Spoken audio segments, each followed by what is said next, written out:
Hello नमस्कार, मैं हूं कुंदन और आप देख रहे हैं केसी बुंडू यानी कि नॉलेज कैंपस बुंडू का यूट्यूब चैनल। तो आज एक बहुत बड़ी खबर लेकर आया हूं आप सभी के लिए। यहां पर आप देख सकते हैं एसएससी ने अपना एमटीएस पोस्ट के लिए जो एडवर्टाइजमेंट है वो जारी कर दिया है। ठीक है, तो उसी एमटीएस और यहां पे हवलदार पोस्ट के लिए जो पूरी नोटिफिकेशन आई हुई है उसको विस्तार से जानेंगे। हालांकि इस नोटिफिकेशन का जो पीडीएफ है मैं अपने टेलीग्राम ग्रुप में सेंड कर दूंगा। आप हमारे टेलीग्राम ग्रुप से जाकर भी इसको पूरा पढ़ सकते हैं, लेकिन कुछ महत्वपूर्ण बिंदुओं को मैं यहाँ पर आप सभी के लिए एक बार चर्चा कर देता हूँ। ठीक है, तो चलिए शुरू करते हैं। सबसे पहले आप देख सकते हैं कि इसकी फॉर्म की जो अप्लाई होने की डेट जो है वो शुरू हो चुकी है और इसकी अंतिम तिथि रखी गई है 17 फरवरी 2023। ठीक है, तो 17 फरवरी 2023 से पहले आप इस वैकेंसी को जाकर एसएससी की ऑफिशियल वेबसाइट पे आप आवेदन कर सकते हैं ऑनलाइन। ठीक है, ये ऑफलाइन वैकेंसी नहीं है, ये ऑनलाइन आवेदन होगी। ठीक है, तो 17 फरवरी 2023 तक जो है आप इसको अवश्य अप्लाई कर लें। चलिए बढ़ते हैं आगे। देखिए, सबसे पहले हम इसमें सीट्स के बारे में चर्चा करेंगे। तो देखिए इसमें सीट्स टोटल कितनी आई हुई है। तो सीट है वो एमटीएस पोस्ट के लिए 10,880 और हवलदार पोस्ट के लिए जो सीबीआईसी और सीबीएन दो अलग अलग डिपार्टमेंट हैं उनमें टोटल वैकेंसी है 529। यानी कि कुल मिलाकर जो है यहाँ पर टोटल वैकेंसी फिलहाल आई हुई है 11,409। ठीक है, हालांकि ये वैकेंसीज बढ़ भी सकती है। चलिए बात करते हैं आगे। तो अगला इसमें जो फैक्ट देखते हैं वो है इसका एज को लेकर। ठीक है, कि कितने उम्र तक के व्यक्ति इस वैकेंसी को अप्लाई कर सकते हैं। तो देखिए इसमें जो एज रखी गई है वो 1 जनवरी 2023 तक के लिए काउंट किया जाएगा। ठीक है, और यहाँ पर आप देख सकते हैं कि 18 से 25 वर्ष तक के जो व्यक्ति हैं जो कि एमटीएस और हवलदार में सीबीएन डिपार्टमेंट के लिए अप्लाई कर सकते हैं। ठीक है, हालांकि इसमें एज रिलैक्सेशन भी दी गई है। आगे यहाँ पे कहा जा रहा है 18 से 27 वर्ष तक के व्यक्ति जो हैं वो हवलदार और सीबीआईसी डिपार्टमेंट के लिए अप्लाई कर सकते हैं। ठीक है, और एमटीएस के कुछ पोस्ट के लिए। आगे इसमें देखते हैं एससी और एसटी के लिए जो यहाँ पे एज रिलैक्सेशन दी गई है वो है 5 वर्ष, ओबीसी के लिए दी गई है 3 वर्ष। ठीक है, यानी कि अगर यहाँ पे जो एज लिमिट रखी गई है 18 से 25, तो अगर आप एससी कैंडिडेट हैं, एससी या फिर एसटी कैंडिडेट है तो आप 5 साल उसमें ऐड कर दीजिए, यानी कि 18 से 30 साल तक आप अप्लाई कर सकते हैं। और अगर आप ओबीसी कैंडिडेट हैं तो फिर इसमें 3 साल आगे ऐड कर दीजिए, यानी कि 18 से 28 साल तक आप अप्लाई कर सकते हैं। ठीक है, चलिए बढ़ते हैं आगे। आगे इसमें देखते हैं कि इसमें एजुकेशनल क्वालिफिकेशन क्या क्या मांगा जा रहा है। ठीक है, यानी इस पोस्ट के लिए अगर आप अप्लाई करने वाले हैं तो इस पोस्ट के लिए आपका न्यूनतम योग्यता क्या होगी। तो आप देख सकते हैं एसेंशियल एजुकेशनल क्वालिफिकेशन में यहाँ पर दिया गया है कि the candidate must have past matriculation, यानी कि 10th पास यानी कि मैट्रिक पास होनी चाहिए। ठीक है, तभी जो है आप इस वैकेंसी को आवेदन कर पाएंगे। चलिए बढ़ते हैं आगे।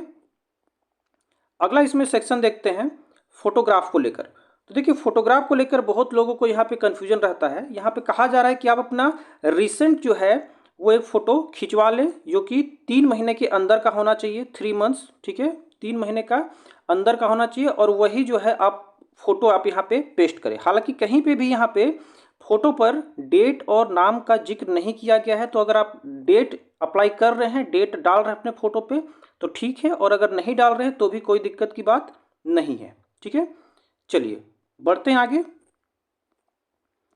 आगे यहाँ पे देखते हैं फ़ी को लेकर क्या लिखा गया है। तो हमेशा की तरह देखिए यहाँ पे फ़ी जो है वो ली जा रही है 100 रुपये। ठीक है, एसएससी के लिए फ़ी कितनी है, 100 रुपये। तो 100 रुपये की फ़ी आपसे ली जाएगी, लेकिन अगर आप वोमेन या फिर एसटी एससी कैंडिडेट हैं तो आपसे इसमें 1 रुपये का भी शुल्क नहीं लिया जाएगा, यानी कि आप लोगों के लिए टोटली फ्री है। तो 100 रुपये किसके लिए है, 100 रुपये है जनरल, ओबीसी, ईडब्ल्यूएस ऐसे कैंडिडेट्स के लिए। ठीक है, चलिए बढ़ते हैं अब आगे।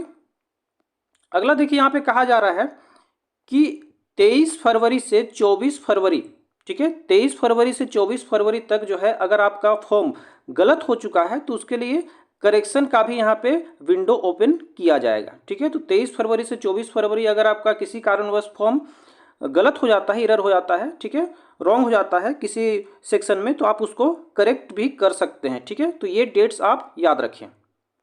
चलिए बढ़ते हैं आगे। अगला यहाँ पे देखते हैं, देखिए ये तो कुछ सेंटर दिया गया है, तो आप अपने हिसाब से ये अपना नोटिफिकेशन में सेंटर देख लीजिएगा कि कौन सा सेंटर आपके नज़दीक है, तो उसी सेंटर को आप अप्लाई कीजिए। ठीक है, चलिए अब बढ़ते हैं आगे और देखते हैं कि इसका एग्ज़ाम जो है वो एग्ज़ाम किस प्रकार से होगा। तो देखिए इसका जो एग्ज़ाम है वो कंप्यूटर बेस्ड टेस्ट होगा। ठीक है, और अगर आप हवलदार पोस्ट के लिए अप्लाई कर रहे हैं तो आपका पीटी टेस्ट या फिर पीएचटी टेस्ट भी जो है वो होगा। ठीक है, यहाँ पे देखिए लिखा गया है कि पीटी या फिर पीएचटी टेस्ट जो है वो सिर्फ और सिर्फ हवलदार पोस्ट के लिए होगा, वो एमटीएस पोस्ट के लिए नहीं होगा। ठीक है, चलिए आगे यहाँ पे एग्जाम पैटर्न दिया गया है। तो देखिए एग्जाम पैटर्न में इस बार थोड़ा सा चेंजेज है, इसलिए थोड़ा सा ध्यान से देखिए। देखिए यहाँ पे सेशन 1 और सेशन 2 करके दो यहाँ पे पार्ट्स डिवाइड किए गए हैं। सेशन 1 में क्या क्या है, तो सेशन 1 में है मैथ और रीजनिंग। ठीक है, और सेशन 2 में है जीए यानी कि जनरल अवेयरनेस और इंग्लिश। ठीक है, और दोनों में देखिए यहाँ पे 3-3 मार्क्स के आपके एग्जाम्स होने वाले हैं, यानी कि 20 क्वेश्चन रहेगा और 60 नंबर आपका टोटल रहेगा, यानी कि 20-30-60, यानी कि एक क्वेश्चन में आपको 3 नंबर मिलेंगे। ठीक है, और एक सेक्शन यहाँ पे क्या कहा जा रहा है सेकंड वाले में, यहाँ पे 25 क्वेश्चन रहेगा और 75 यानी कि 75 नंबर टोटल आपको मिलेंगे।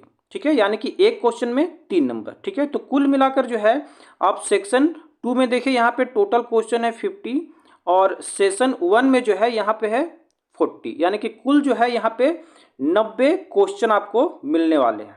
ठीक है, और दोनों के लिए देखिए टोटल जो टाइमिंग लिया गया है वो 45 मिनट ऊपर है यानी फर्स्ट सेशन में, और 45 मिनट नीचे है, यानी कि टोटल जो है आपको यहाँ पे समय दिया जाएगा वो भी 90 मिनट का ही रहेगा, यानी कि 90 क्वेश्चन के लिए 90 मिनट। ठीक है, चलिए अब बढ़ते हैं आगे। यहाँ पे देखिए सिलेबस दिया गया है, तो सिलेबस को मैं यहाँ पे ज़्यादा डिटेल नहीं करूँगा, मैं इसका नोटिफिकेशन अपने टेलीग्राम ग्रुप में डाल दूंगा, आप वहाँ से इसको देख सकते हैं कि इसका जो सिलेबस है वो किस प्रकार से पूछा गया है। ठीक है, ये देखिए मैथ का है, ये रीजनिंग का, अगला यहाँ पे जनरल अवेयरनेस का है और ये इंग्लिश का। ठीक है, चलिए बढ़ते हैं आगे। अब आगे यहाँ पे कहा जा रहा है, आप देख सकते हैं 14.8 में फिजिकल एफिशिएंसी टेस्ट यानी पीईटी और फिजिकल स्टैंडर्ड टेस्ट यानी कि PST for the post of havildar in CBIC and CBN, यानी कि पीईटी और पीएसटी के जो टेस्ट है वो सिर्फ और सिर्फ हवलदार पोस्ट के लिए ही ली जाएंगी, उसमें आपका एमटीएस पोस्ट का यहाँ पे नहीं रहेगा। ठीक है, तो फिजिकल एफिशिएंसी टेस्ट में क्या होगा, आपको वॉक करनी है यानी कि चलनी है, कितनी 1600 मीटर 15 मिनट में। ठीक है, और फीमेल के लिए कितनी है 1 किलोमीटर 20 मिनट में, तो आपको पैदल चल के वहां पे दिखानी पड़ेगी। ठीक है, अगर आप इस पोस्ट के लिए एलिजिबल होते हैं तो। चलिए बढ़ते हैं आगे।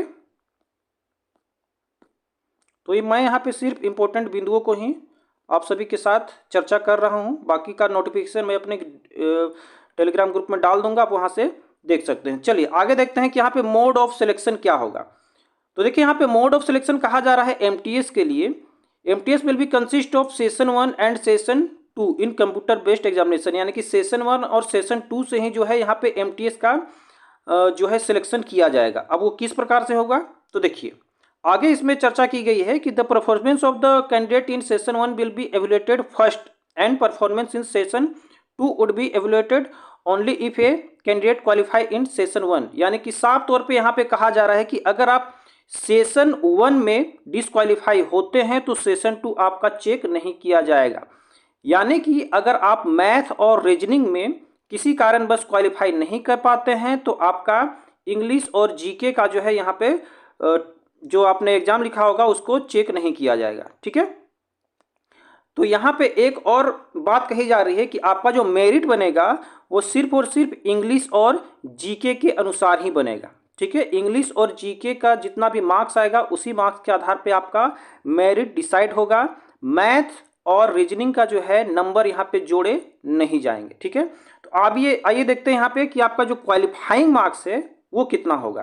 तो देखिए सेशन 1 और सेशन 2 में जो है आपको इतने मार्क्स तो लाने ही होंगे, तभी जो है आपका नाम मेरिट लिस्ट में आ सकता है।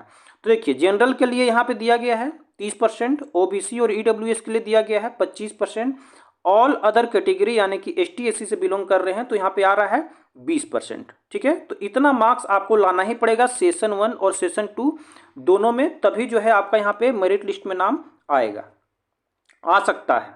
ठीक है, यानी इतना मिनिमम रखा गया है। आगे यहाँ पे कही जा रही है